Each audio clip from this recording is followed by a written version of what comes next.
Overseas, the military is running things tonight in Zimbabwe in southern Africa. In nearly 4 decades under President Robert Mugabe, the country has gone from one of the richest on the continent to one of the poorest. And the generals had seen enough. Here's Debora Patta.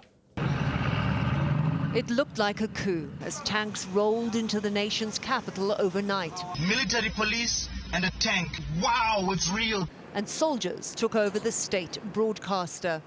But Zimbabwean General Sibusiso Moyo denied it. We wish to make it abundantly clear that this is not a military takeover. Instead, Robert Mugabe, who has ruled Zimbabwe by fear for 37 years, is now under house arrest. 93 years old and in failing health, he is regarded by his critics as a brutal tyrant who ran the country into the ground.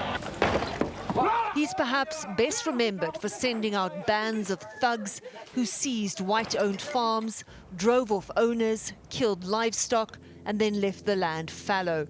The economy went into free fall, unemployment soared, the Zimbabwean dollar was printed in denominations of billions.